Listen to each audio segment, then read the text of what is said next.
स्वागत है इस नए वीडियो में। मैं रोहित देसाई, को फाउंडर ऑफ जेबी एक्सपर्ट्स। इस वीडियो में हम देखते हैं एफसीएल कंटेनर्स के बारे में। सो नॉर्मली अगर आप कोई कोटेशन मंगवाते हो अपने फ्राइट फॉरवर्डर या सीएचए से, तो आपको इस तरीके की एक कोटेशन मिल जाएगी और इसमें क्या क्या चीज़ें या क्या क्या चार्जेस इंक्लूड होते हैं और क्या क्या चीज़ें इंक्लूडेड नहीं होते हैं और किस चीज़ों में लोग बेवकूफ़ बना सकते हैं, इसके बारे में हम इस वीडियो में बात करेंगे। तो शुरू करते हैं। अगर मुझे कंटेनर भेजनी है मुंबई टू सिंगापुर, तो अभी मुझे पहली चीज़ ये होता है फ्रेट चार्जेस। फ्रेट का कितना होगा कि कौन से मुझे मुंबई से सिंगापुर भेजने के लिए मुझे फ्रेट चार्जेस चाहिए, तो वो फ्रेट चार्जेस यहाँ पे इंक्लूड होना चाहिए। तो वो नॉर्मली आते हैं डॉलर्स में, क्योंकि उस टाइम पे जब भी आप एक्सपोर्ट करना चाहते हो उस टाइम पे जो प्राइजेस है उसमें वो मल्टीप्लाई कर देते हैं। अगर मान के चलो आपको ये प्राइजेस आपको इंडियन रुपीज़ में ही पहले चाहिए, तो आप बता देना, वो कन्वर्शन करके आपको स्पॉट प्राइस दे देंगे, उसमें भी काम चल जाएगा। ये आपके कंप्लीटली फ्राइट फॉरवर्डर के ऊपर रहेगा।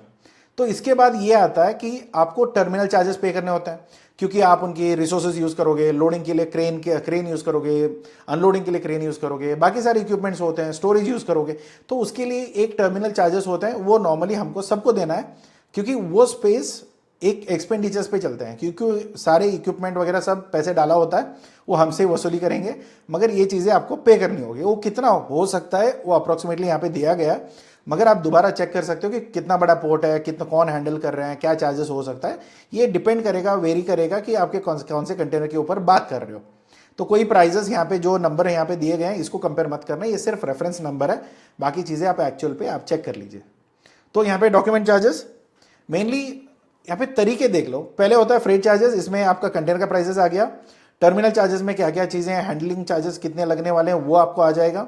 फिर यहाँ पे आते हैं डॉक्यूमेंट चार्जेस, जिसमें आपको डॉक्यूमेंट का खर्चा देना पड़ेगा। यहाँ पे बिल ऑफ लीडिंग जो आपके लिए कॉपी आएगी, जो शिपिंग डॉक्यूमेंट है वो आपके लिए चार्जेस पड़ेगा, जो 3,000 प्लस जीएसटी पड़ेगा। मगर आज के टाइम पे आप देख लेना, आपके फ्राइट फॉरवर्डर के ऊपर भी डिपेंड करेगा। ये ऐसा नहीं कि ये स्टैंडर्डाइज प्राइसेस है।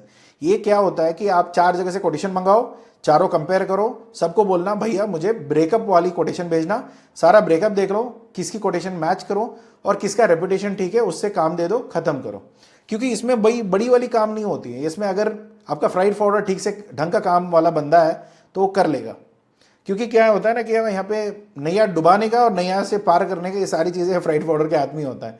तो काफ़ी कुछ चीज़ें फ्राइट फॉरवर्डर और सीएचए दोनों मिलकर काम कर लेते हैं। तो यहाँ पे आपको पहली होती है बिल ऑफ लीडिंग, उसके बाद आता है शिपिंग बिल, या वहाँ की जो बीएल फाइलिंग हम जब करते हैं तो उसके लिए जो कस्टम क्लियरेंस के लिए हम जो भी डॉक्यूमेंट्स वगैरह फाइल करते हैं तो उसकी जो कॉपी होती है, तो उसकी फाइलिंग के लिए हम लोग एक अमाउंट देते हैं, प्लस जीएसटी उनकी चार्जेस हर जगह रहने वाली हैं। फिर सर्टिफिकेट ऑफ ओरिजिन, जहाँ पे इंडिया की ओरिजिन सर्टिफिकेट आपको मिल जाएगा।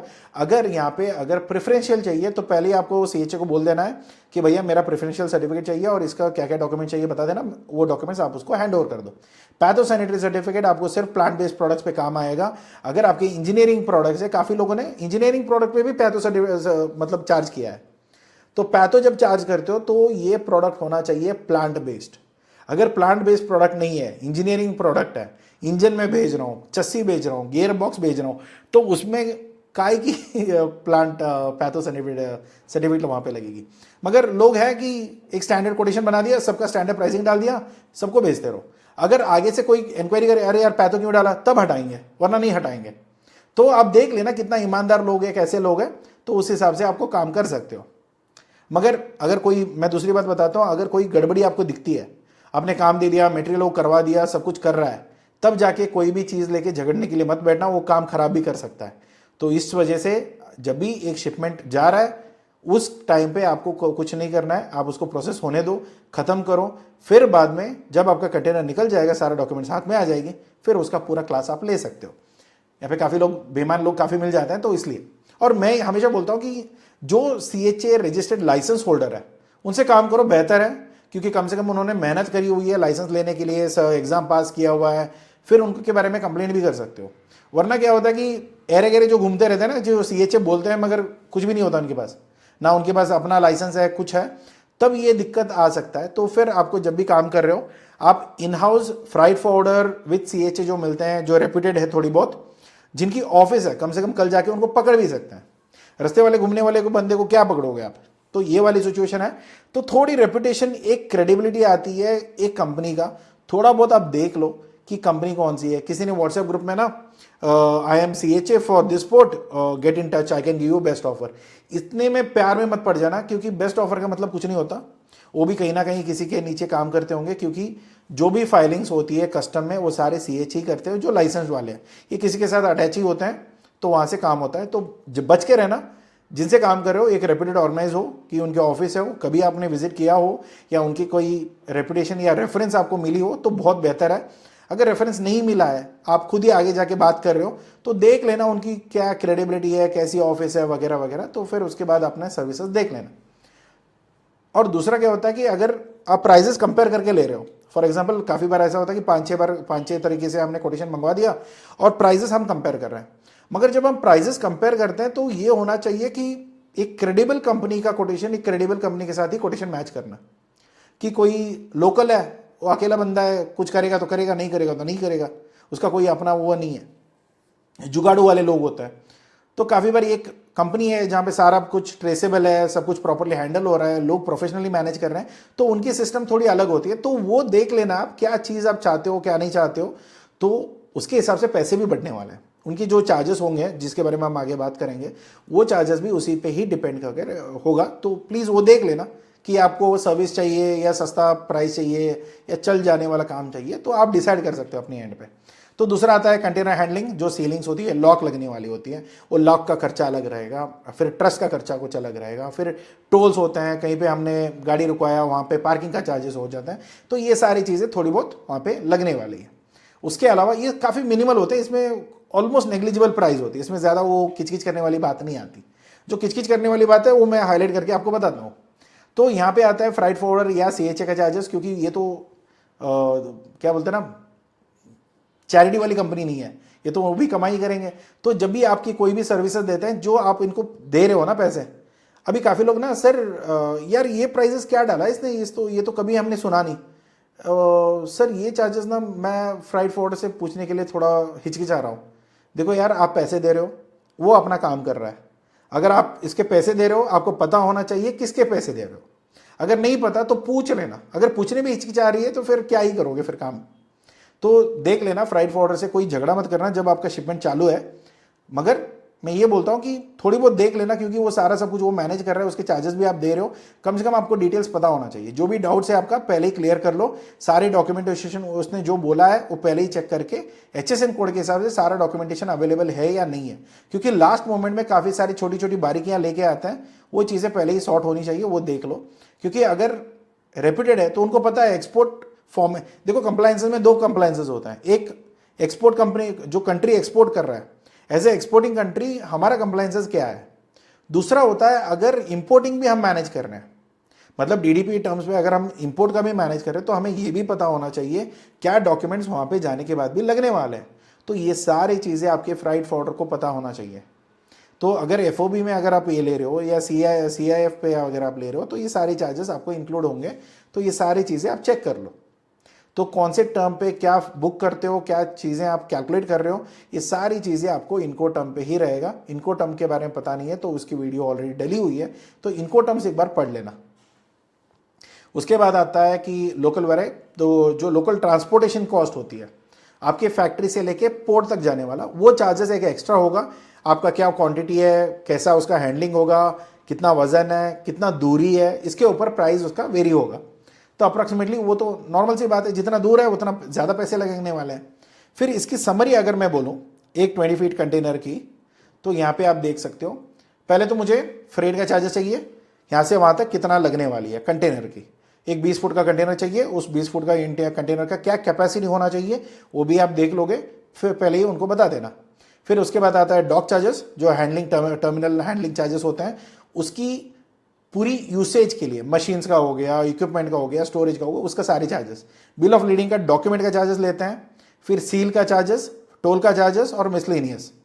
फिर सर्टिफिकेट ऑफ ओरिजिन प्रेफरेंशियल होगा तो उसका प्राइजेस अलग होगा, और दोनों तो आपको लगेगी ही लगेगी, प्रेफरेंशियल लगेगा या सर्टिफिकेट ऑफ ओरिजिन नॉर्मल लगने वाला है। फिर पैथोसैनिटरी, अगर आपका प्लांट बेस्ड कोई प्रोडक्ट है तो, वरना ये चूना है, इसमें हटा देना चाहिए। फिर आता है VGM, तो ये वजन जब आप करते हो तो इसका एक एक्चुअल, जब भी आप कंटेनर को बोलते हैं ना कि कंटेनर में इतना वजन ही होना चाहिए, अगर वो यहाँ पे वेव करेंगे, अगर उसमें ज़्यादा वजन निकल गया तो कंटेनर से माल उतारना पड़ेगा। तो ये सारी चीज़ें आपको यहाँ पे करवानी पड़ेगी, उसकी चार्जेस अलग लगेगी। फिर यहाँ पे इंश्योरेंस, ये उनसे भी करा सकते हो या बाहर से भी करा सकते हो। मैं नॉर्मली चाहता हूँ अगर आपका वॉल्यूम ज़्यादा है तो बाहर से करा लो, उसमें कमीशन भी बचती है आपकी। नॉर्मली इंश्योरेंस में क्या होता है कि ये इंश्योरेंस वो इंश्योरेंस है, अगर आपका कंटेनर खो गया, चोरी हो गया, डैमेज हो गया, समुद्र में डूब गया, तब ये इंश्योरेंस काम आएगा। अगर आप ये सोच रहे हो कि अगर मुझे बायर ने पैसे नहीं दिए तो वो इंश्योरेंस है क्या, नहीं, ये वो वाली इंश्योरेंस नहीं है। इसको मराइन इंश्योरेंस या ट्रांजिट इंश्योरेंस हम बोलते हैं। इसमें सिर्फ मटेरियल का ही इंश्योरेंस होता है। अगर कल जाके मटेरियल पहुंच गया और उसके पैसे आपको नहीं आए, वो क्रेडिट इंश्योरेंस है, वो इसमें एप्लीकेबल नहीं होता है। तो वो चीज़ें दोनों फ़र्क है, तो सोच समझ के काम करना। फिर इसके बाद आता है शिपिंग बिल, जो आपका डॉक्यूमेंट है, फिर उसका एक चार्जेस होती है, उसकी जो भी जीएसटी है। उसके बाद फीस होता है सीएचए या फ्राइट फॉर्वर्डर का।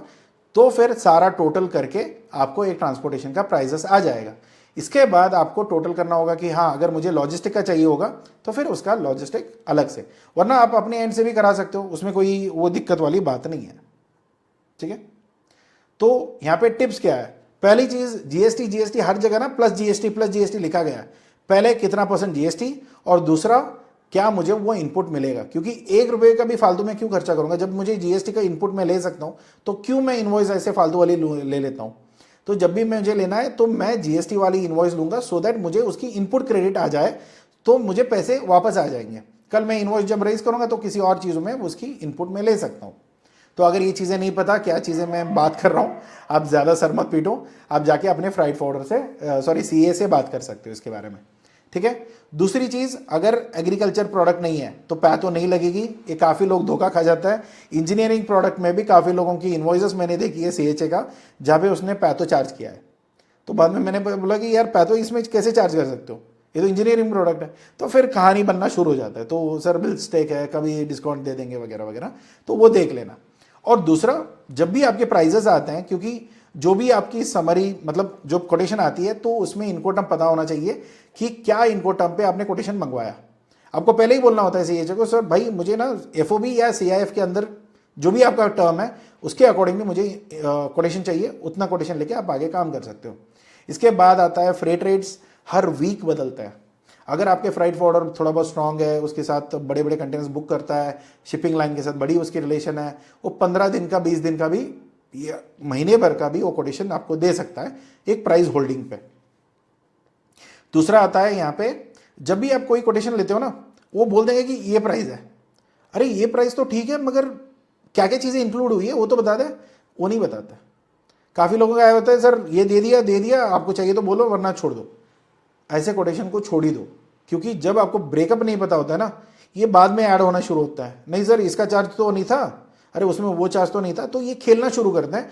तो इसमें क्या करो, ईमानदार लोगों से काम करो। ईमानदार लोगों की बहुत कमी है आज के टाइम में दुनिया में, बट थोड़ी बहुत जब भी आप काम करोगे तो ध्यान में रखना कि जो सीएचए या फ्राइट फॉर्वर्डर आप चुनोगे, ढंग का चुनो, रेपुटेशन हो या थोड़ी उनकी खुद की लाइसेंस हो, और खुद ढंग से काम करें।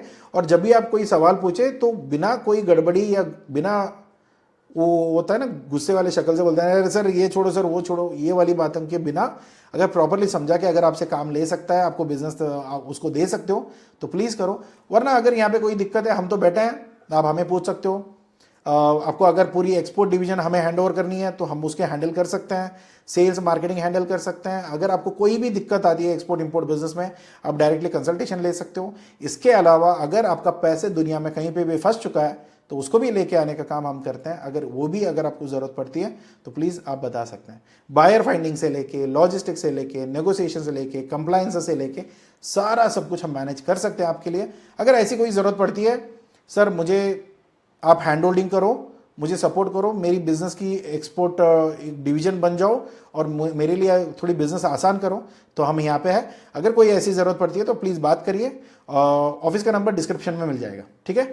और ये वीडियो पसंद आया तो प्लीज़ लाइक करना और सब्सक्राइब करना मत भूलना। Thank you so much, take care, bye bye.